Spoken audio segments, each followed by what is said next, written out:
अमित शाह पागल हो गए।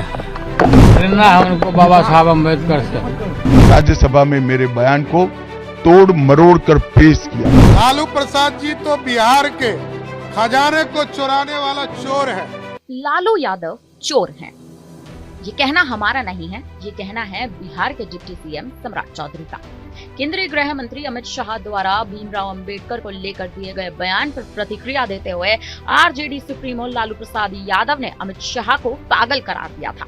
साथ ही उन्हें राजनीति से संन्यास लेने की सलाह भी दी। को लेकर जिस तरीके से बयान दिया है, अब इस्तीफे की मांग हो रही है। अमित शाह पागल हो गए और घृणा है उनको बाबा साहब अम्बेडकर से। देखा है, हमने सुना है, हम उनके ये पागलपन को हम करने में करते हैं उनको। बाबा साहब अम्बेडकर महान भगवान है सब सर। आप चाहते हैं कि उन्हें इस्तीफा देना चाहिए सर? तो एकदम इस्तीफा देना चाहिए, भागना चाहिए, राजनीति से त्याग करके भागना चाहिए। लालू के इस बयान पर बीजेपी नेता और बिहार के उप मुख्यमंत्री सम्राट चौधरी ने हमला बोल दिया है। उनका कहना है कि लालू यादव राजनीतिक तौर पर एक चोर की तरह साबित हुए हैं। सम्राट चौधरी ने ये भी कहा कि लालू यादव राजनीतिक तौर पर एक चोर की तरह तो साबित हुए, लेकिन इसी के साथ साथ आखिर वो अमित शाह को क्या बोल देंगे। लालू यादव बिहार के खजाने को चुराने वाला चोर है, जिसने बिहार के गरीबों का पैसा चुराने का काम किया है। ये पंजीकृत अपराधी आज देश के गृह मंत्री को गाली देने का काम कर रही हैं। डिप्टी सीएम ने कहा कि लालू जैसा अपराधी जिस राज्य में रहेगा वो राज्य कभी बड़ा ही नहीं हो सकता। ये बिहार का दुर्भाग्य है कि लालू यादव जैसे नेता को बिहार के लोगों को झेलना पड़ता है। सम्राट चौधरी ने आगे ये भी कहा कि बिहार की राजनीति में लालू प्रसाद भाटवा दाग है। अंबेडकर का सपना अगर किसी ने पूरा किया है तो वह नरेंद्र मोदी है। लालू यादव 90 में कहते थे कि रानी के पेट से राजा पैदा नहीं होगा। लालू यादव ने पहले रानी लाई, फिर राजकुमार लाया और फिर राजकुमारी लेकर आ गए, और अब लालू जी किसको लाने वाले हैं? बिहार में लोकतंत्र का हत्यारा लालू यादव है। देखिए, लालू यादव जो राजनीतिक तौर पर एक चोर की तरह साबित हुए हैं। लालू प्रसाद जी अमित शाह जी को क्या बोलेंगे? लालू प्रसाद जी तो बिहार के खजाने को चुराने वाला चोर है, जिसने चोरी करके बिहार के गरीबों का पैसा चुराने का काम किया। ये पंजीकृत अपराधी आज देश के गृह मंत्री जी को गाली देने का काम कर रहे हैं। लालू प्रसाद जी जैसा अपराधी जिस राज्य में रहेगा वो राज्य कभी बड़ा नहीं हो सकता है। ये दुर्भाग्य है बिहार का कि लालू जैसे राजनेता को बिहार के लोगों को झेलना पड़ता है। लोग लालू प्रसाद जी जेल से ये कह के बाहर आए हैं कि वो बीमार हैं और बाहर आकर राजनीति कर रहे हैं और लोगों को गाली देने का काम कर रहे हैं। ये दुर्भाग्य है। बिहार की राजनीति में लालू प्रसाद एक भदुआ दाग है। अमित शाह के बयान पर प्रतिक्रिया देते हुए लालू यादव ने साफ तौर पर यह कहा था कि अमित शाह पागल हो चुके हैं। वो बाबा साहिब भीमराव अंबेडकर से घृणा करने लग गए हैं।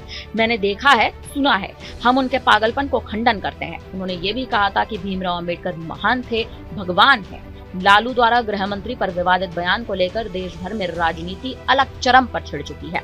वहीं जब लालू यादव से ये पूछा गया कि क्या अमित शाह का इस्तीफा होना चाहिए, तो उन्होंने साफ तौर पर कहा कि तुरंत उन्हें इस्तीफा दे देना चाहिए, यहाँ से भाग जाना चाहिए और राजनीति को त्याग देना चाहिए।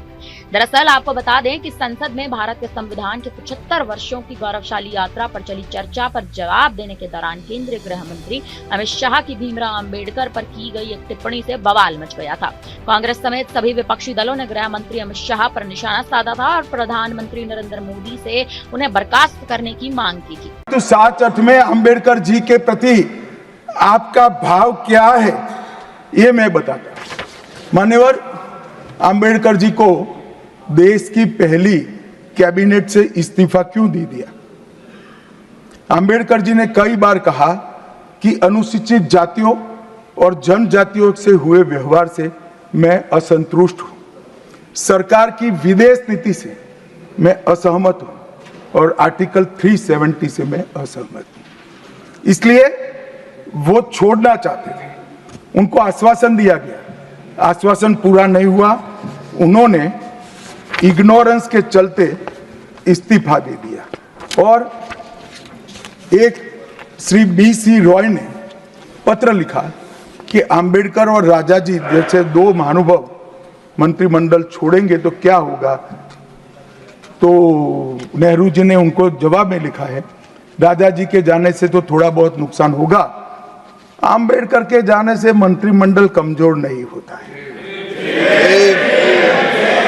मान्यवर ये विचार जो खड़गे जी कह रहे हैं ना, क्या आपत्ति है?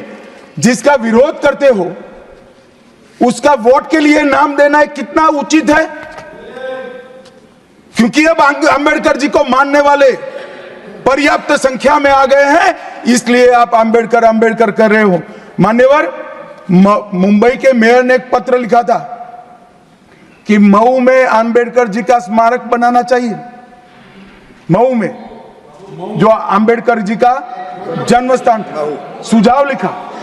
उन्होंने कहा आमतौर पर स्मारक निजी पहल से बनाने चाहिए। यदि सरकार किसी प्रकार की सहायता करती है तो वो उचित नहीं होगा। उनके कितने स्मारक बने साहब? कोई स्मारक अंबेडकर जी का नहीं बना, देश भर में नहीं बना। अंबेडकर जी के स्मारक कब बने?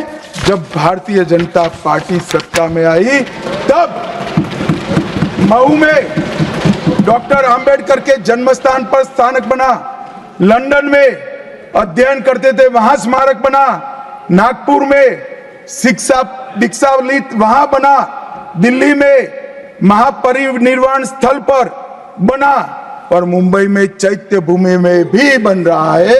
हमने 5 तीर्थ बनाए महामानव। अमित शाह ने कांग्रेस के आरोपों पर पलटवार करते हुए कहा था कि उनके बयानों को कांग्रेस ने तोड़ मरोड़ कर पेश किया है। कांग्रेस खुद संविधान आरक्षण विरोधी पार्टी है। इससे पहले प्रधानमंत्री नरेंद्र मोदी ने भी अमित शाह का बचाव करते हुए कांग्रेस पर हमला बोला था। राज्यसभा में मेरे बयान को तोड़ मरोड़ कर पेश किया गया। कांग्रेस ने सार्वजनिक जीवन में जो पद्धति की है कि बयानों को तोड़ मरोड़ कर पेश करना, हो हल्ला मचाना और भ्रांति खड़ी करना। पहले उन्होंने नरेंद्र मोदी जी के भी एडिटेड बयानों को सार्वजनिक किया। चुनाव जब चल रहा था, मेरे बयान को एआई का उपयोग कर एडिट किया गया और पूरे देश में इसको प्रसारित करने का घृणित काम किया गया। आज अंबेडकर जी के लिए मेरी बात को तोड़ मरोड़ कर वो पेश कर रहे हैं। मैं स्पष्टता के साथ कहना चाहता हूं, मीडिया को विनती भी करना चाहता हूं कि मेरा पूरा बयान जनता के सामने रखिए। मैं वो पार्टी से आता हूं जो पार्टी कभी अंबेडकर जी का अपमान नहीं कर सकती। वहीं संसदीय कार्य मंत्री किरण रिजिजू ने भी आरोप लगाया कि अमित शाह के 12 सेकंड का वीडियो निकालकर गुमराह करने की कोशिश की जा रही है। कुल मिलाकर बीजेपी ने साफ कर दिया है कि कांग्रेस ने वीडियो के एक हिस्से को काटकर बयान को तोड़ा मरोड़ा है, जबकि पूरे भाषण में उस टिप्पणी का मतलब ये नहीं था।